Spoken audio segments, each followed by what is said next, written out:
where, like, your process in the military, like, did you obviously said that you, like, in the introduction that you didn't start where you ended. So, like, how did that process come about, and, like, what position you were at, and then how that evolved?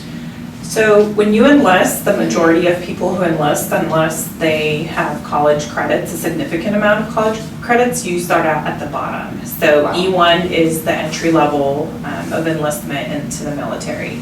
So I came in E1. So you go through basic training. My basic training was 9 weeks. I think it was 9 weeks. Yeah, that was a long time ago. So 9 weeks.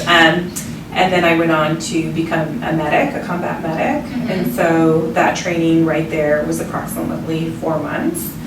And then after that, my first duty station was Germany. So I went to Europe. So the way that you get promoted in the military is you do well on your PT test, you do well on your weapons. There's certain military courses that you can take that you get credits for, if you will, civilian education.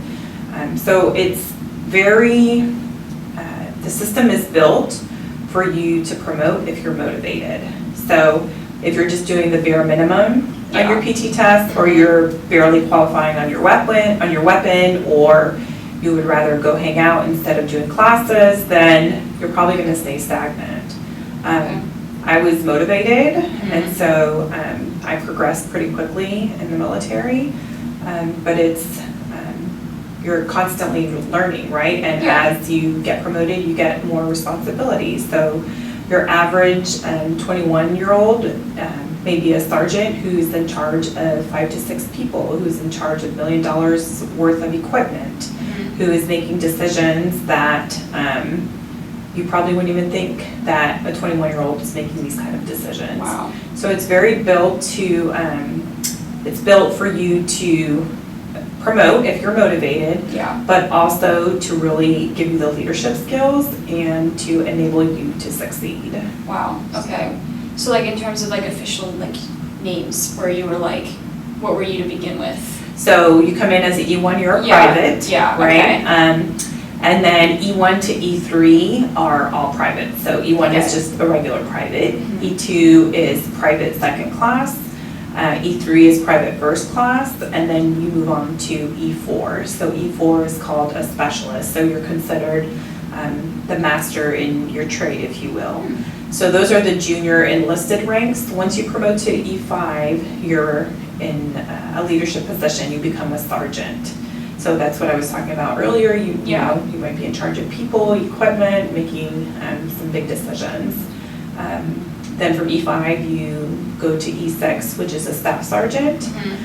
So E1 through E6 is kind of controlled at the lower level. When you're promoted to E7, which is a sergeant first class, it's looked at as the whole entire Army. Wow. So when you're getting looked at for E7, every medic who has a certain amount of years, right, and they've been an E6 for a certain amount of years, are put in a pool.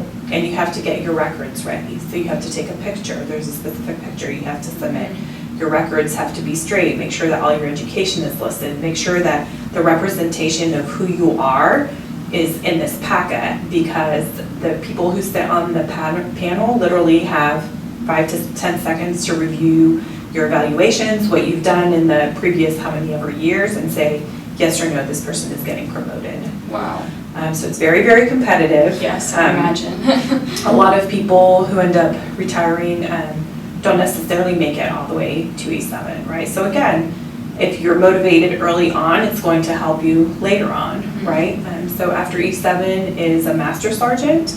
A master sergeant can also be a first sergeant, which is the person who's in charge of approximately 70 to 100 people, right? They're the senior enlisted person for that group of people. And then after that is E9, which is the highest rank you can attain on the enlisted side, which is a sergeant major. So a sergeant major can be on staff, which means they're in charge of training, they're in charge of daily operations, or they can be a command sergeant major, which if they're in charge of a battalion, which is the organization, can be anywhere from 800 to 1,500 people that they're in charge of. Wow. So where did you fall? Were you in? So I retired as an E7, Okay. right? So the top is E9, I retired as an E7. Wow. But the last 3 years, I served in the capacity of first sergeant, which is the E8, because they didn't have anybody to fill that position. Wow. So.